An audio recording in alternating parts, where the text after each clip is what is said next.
Chapter 11.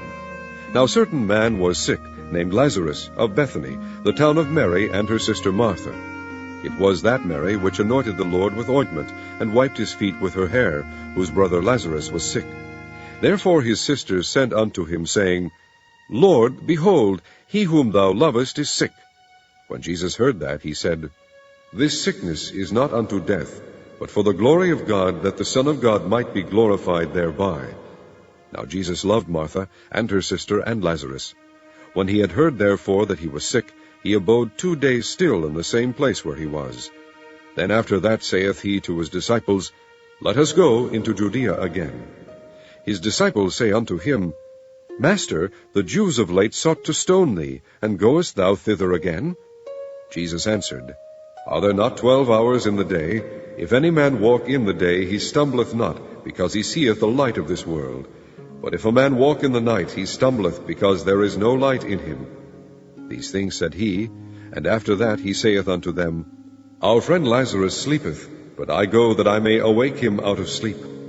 Then said his disciples, Lord, if he sleep, he shall do well.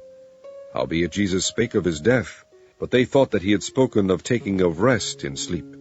Then said Jesus unto them plainly, Lazarus is dead, and I am glad for your sakes that I was not there, to the intent ye may believe. Nevertheless, let us go unto him. Then said Thomas, which is called Didymus, unto his fellow disciples, Let us also go, that we may die with him. Then when Jesus came, he found that he had lain in the grave 4 days already.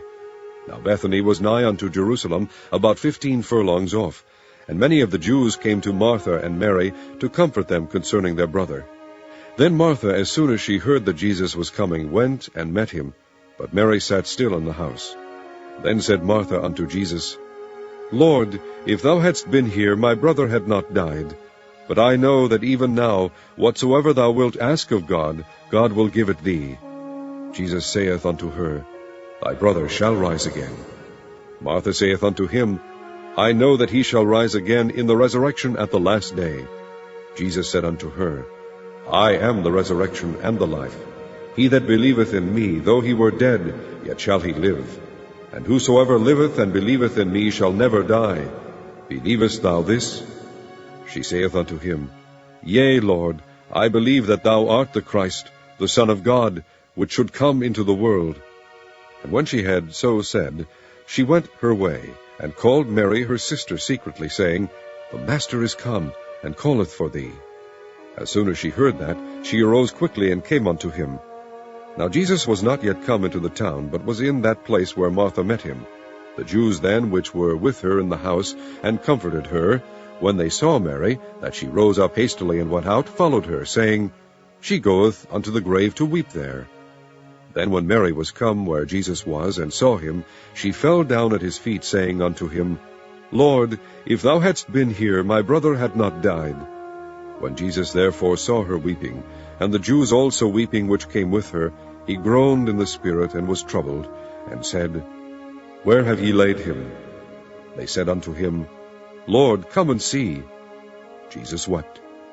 Then said the Jews, Behold how he loved him. And some of them said, Could not this man which opened the eyes of the blind have caused that even this man should not have died? Jesus therefore, again groaning in himself, cometh to the grave. It was a cave, and a stone lay upon it. Jesus said, Take ye away the stone. Martha, the sister of him that was dead, saith unto him, Lord, by this time he stinketh, for he hath been dead 4 days. Jesus saith unto her, Said I not unto thee, that if thou wouldest believe, thou shouldest see the glory of God? Then they took away the stone from the place where the dead was laid. And Jesus lifted up his eyes, and said, Father, I thank thee that thou hast heard me. And I knew that thou hearest me always, but because of the people which stand by I said it, that they may believe that thou hast sent me.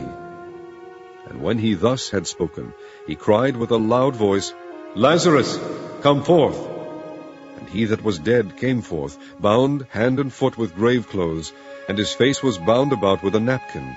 Jesus saith unto them, Loose him, and let him go. Then many of the Jews which came to Mary, and had seen the things which Jesus did, believed on him. But some of them went their ways to the Pharisees, and told them what things Jesus had done. Then gathered the chief priests and the Pharisees a council, and said, What do we? For this man doeth many miracles. If we let him thus alone, all men will believe on him, and the Romans shall come and take away both our place and nation.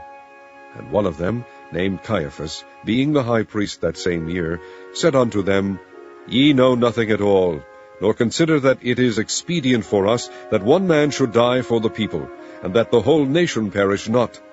And this spake he not of himself, but being high priest that year, he prophesied that Jesus should die for that nation, and not for that nation only, but that also he should gather together in one the children of God that were scattered abroad. Then from that day forth they took counsel together for to put him to death. Jesus therefore walked no more openly among the Jews, but went thence unto a country near to the wilderness, into a city called Ephraim, and there continued with his disciples. And the Jews' Passover was nigh at hand. And many went out of the country up to Jerusalem before the Passover, to purify themselves. Then sought they for Jesus, and spake among themselves, as they stood in the temple, What think ye, that he will not come to the feast? Now both the chief priests and the Pharisees had given a commandment, that if any man knew where he were, he should shew it, that they might take him.